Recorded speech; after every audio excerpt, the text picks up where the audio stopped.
This is the Rumor Report. I mean, I guess we on the Breakfast Club. This is where the tea spills, right? Right. Now we got a salute to Mary J. Blige. She's doing something very special. She's offering a $30,000 scholarship to one lucky student at Hampton University. Now, this is part of her Strength of a Woman scholarship.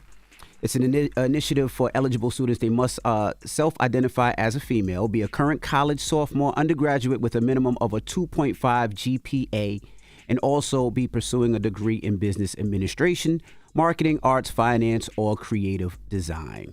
So salute to Mary J. Blige, and I think it's dope that the school that she's picking is Hampton University. Dropping the clues bombs for Mary J. Blige. Anytime something is done for HBCUs, I'm all for it. Now, the deadline, if you want to apply, is October 16th by 3 p.m., all right? All applicants will be notified in December. So, again, congratulations and good luck to anybody that's trying to get that scholarship. Now, Cameron and Mace, they have a great show. I love this show. It's called It Is What It Is. And during It Is What It Is, sometimes they ask each other questions. And somebody emailed and wanted to ask Mace a question about where was he when Biggie was murdered and what was his first thought and what did he want to do?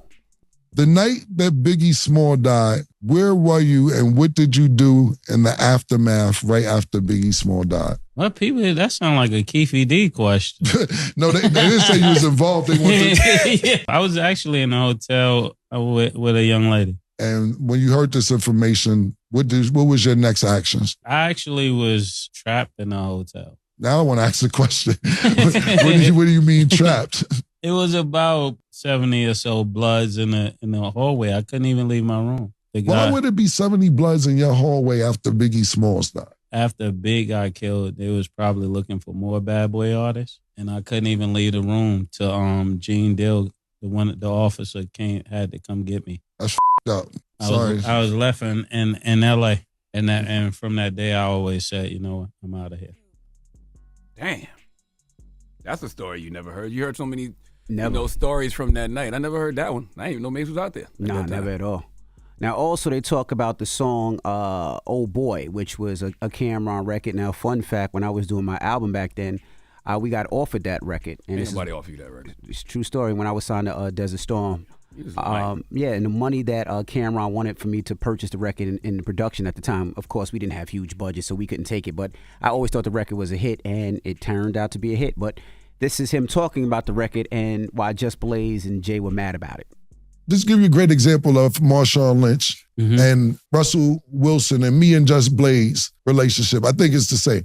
The Old Boy beat is sitting on the in the studio for 2 months. Nobody uses it. Joel's convinced me to steal the song. We do the song. After we put it out, he comes up to me and is like, Cam, we're going to absolutely get killed on the publishing. We didn't get clear the sample before we put it out. And I'm like, all right, whatever, man. We should have been sitting there for 2 months. By the way, Jay was mad at me behind that because he didn't understand why I gave you that beat and I didn't give him the beat. I said, yo, just fuck it. It's a hit. I get that, Cam, but if we would have did things correctly and then went back and doubled back, we could have quadrupled what we really were going to make. Now we're not going to get anything. I said, Just, do you want to be a hit producer?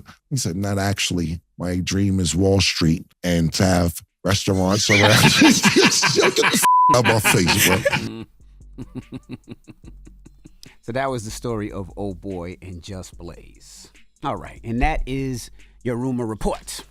Now, Charlamagne, who you giving your donkey to, man? Man, 4 after the hour, I need this library in Huntsville, Alabama to come to the front of the congregation, and it's a good opportunity to just express my love for books. We'll discuss. All right, and then after that, we have somebody that's actually just wrote a book. It's called Fashion Killer. It's out today. Somya is the lady's name, young lady's name, and she has a book talking about fashion in the industry, talking about everything on the West Coast from khakis and Converse to Cameron's clothes to the pink fur and all that. And we're going to talk to her next hour, all right? It's The Breakfast Club. Good morning. Wake that ass up. Early in the morning. The Breakfast Club.